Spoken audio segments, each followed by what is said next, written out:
Bismillahirrahmanirrahim. Assalamualaikum warahmatullahi wabarakatuh.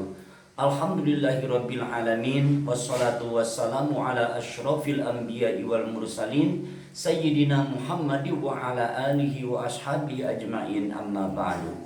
Saudara-saudaraku yang dirahmati Allah Subhanahu wa taala, alhamdulillah di video yang lalu kita telah membahas bagaimana cara makmum atau di mana waktu makmum membaca Fatihah di sholat berjamaah yang dijaharkan seperti maghrib, isya, dan subuh.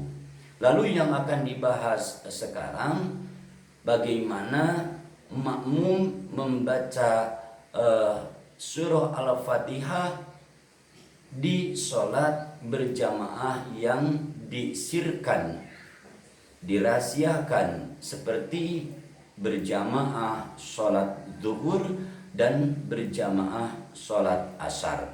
Yang akan dibahas di sini tentang bagaimana apakah makmum boleh membaca surah setelah membaca Fatihah atau diam menunggu imam ruku.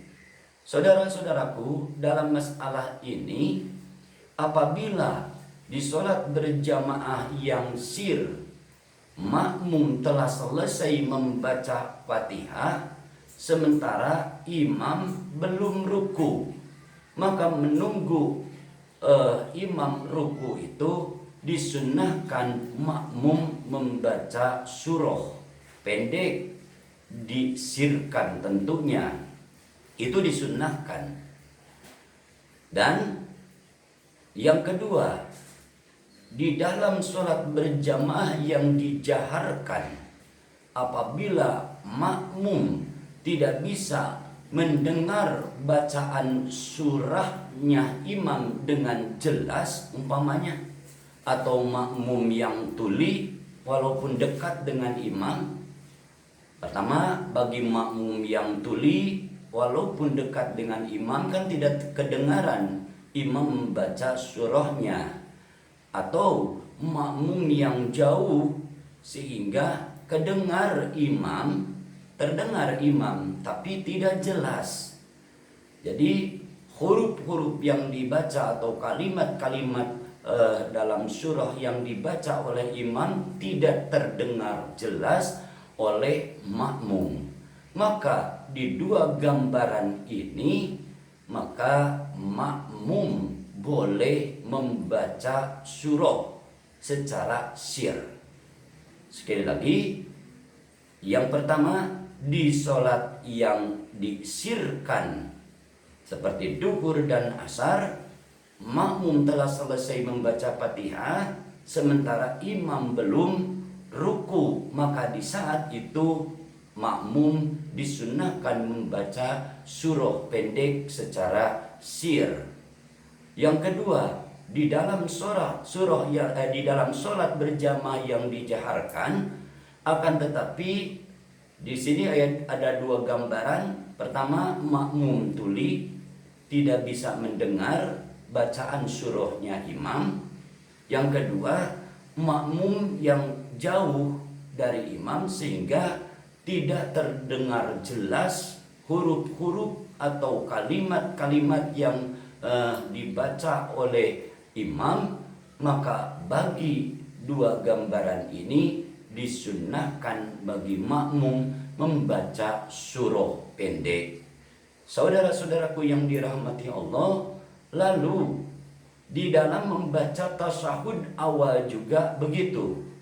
Di dalam membaca tasyahud awal, baik di berjamaah sholat yang dijaharkan maupun yang disirkan, di dalam tasyahud awal umpama begini, makmum telah selesai asyhadu an la ilaha illallah wa asyhadu anna muhammadar rasulullah, dan disunnahkan kan membaca sholawat kepada Nabi, telah selesai, sementara imam belum juga berdiri.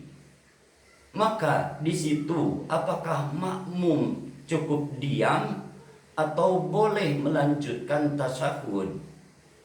Di sini bukan hanya boleh, malah disunnahkan apabila di dalam tasyahud awal makmum telah selesai membaca tasyahudnya, sementara imam belum juga berdiri untuk melanjutkan rakaat, maka disunnahkan makmum melanjutkan membaca sholawat dan rangkaian-rangkaian dari bacaan tasyahud. Jadi boleh itu, bahkan disunnahkan. Itu diantaranya yang belum saya sampaikan yang berhubungan dengan membaca Fatihah, dan sekaligus ada tambahan di dalam membaca tasyahud. Tapi tasyahud ini tasyahud awal.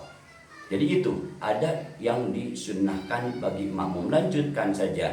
Asyhadu an la ilaha illallah wa asyhadu anna Muhammadar Rasulullah. Allahumma shalli ala sayyidina Muhammad wa ala ali sayyidina Muhammad kama shallaita ala sayyidina Ibrahim, dan seterusnya. Itu disunnahkan sambil menunggu imam berdiri untuk melanjutkan rakaat salatnya. Saudara-saudaraku, semoga bermanfaat apa yang saya sampaikan ini. Wassalamualaikum warahmatullahi wabarakatuh.